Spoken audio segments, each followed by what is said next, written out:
I'm noticing something as a therapist, and it's kind of spicy, and it's going to cause some of you to feel a lot of things. I am desperately calling on some of you to be better friends. Stop flaking. Stop committing to something and then not showing up. They're 100% correct. For some reason, we hear all the time about the male loneliness epidemic, but there is actually a national epidemic that is affecting everybody. And today I'm going to give you my set of tools and measurements for friendships, where if we all started using this, we might actually start building better communities. And we'll get into what that is, but using this measure of friendship, I've noticed in the last couple of years that people's social skills and quality of friendships have been rapidly declining. Because every year or two now, since roughly 2019, and yes, I think there could be some correlation, I've been having to change the goalpost on this measurement kit to accommodate for the declining rate. And scientists and researchers have noticed it too.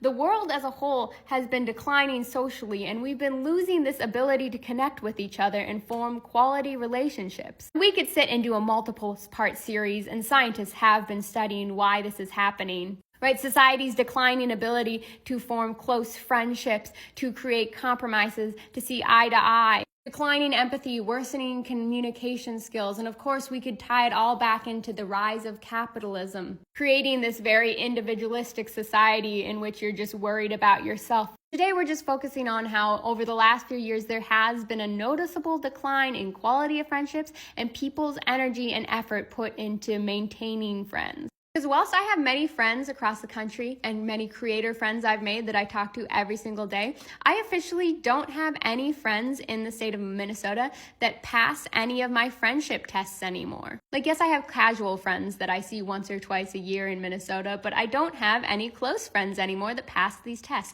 And what are they, you're wondering? Well, when I was younger, because I'm very obviously neurodivergent, I very much so struggled with friendships and boundaries, so I had to create a set of rules to understand when someone was and wanted to be my friend and when someone didn't want to be my friend. I'm now very much aware that I was the kid that your parent made you invite to their birthday party. And in middle school, I became very aware with the fact that people were putting backpacks on seats and just pretending that they were saving them for someone later. But I never understood why people didn't just say they didn't want to hang out with you. They would always make up excuses and pretend they were busy. So I developed this set of friendship rules, which eventually changed as I aged, right, and became a little bit more dynamic. As an adult, they've just become a good reference point to look at and realize if friends are actually treating me like friends. Just like this previous creator, I've noticed in the last few years that I keep having to update them, because there's a definite decline of the way people have been treating each other. But the original set of rules was a very straightforward 2-strike rule. If I ask you to hang out 2 times and both times you say you're busy and can't, and you make no effort to reschedule or plan something else, then they simply just didn't want to be my friend, and that's fine. They just didn't want to hurt my feelings and tell me that. But I've noticed in the last couple of years, I have to be more flexible in this. It became a 3-strike rule and sometimes even a 4-strike rule, because then my friends would come back later, like weeks or months later, and be like, hey, do you want to go do this? And then I'll be confused because I would ask them multiple times to go do stuff and they shut it down as if we're not friends anymore. But all right, so they get a little bit more leeway because I guess that's just how that friendship is. More recently, like this creator mentioned, they've been doing this thing that I cannot wrap my head around, and I have decided I don't want to be friends with those kinds of people anymore. Repeatedly, over and over again, making plans or almost making plans, like we're right to the point where the plans are about to be made, and then they completely come up with an excuse or entirely bail. And that I don't like, and I don't think that's a good friend who's being considerate of your time and your effort. Because yes, you get that once or twice for like emergencies here and there, obviously. But when you do that 2 or 3 times in a row, I just think that you hate me now. And that this is somehow like an adult version of the things that like kids, the pranks kids would pull on me back when I was younger for some reason.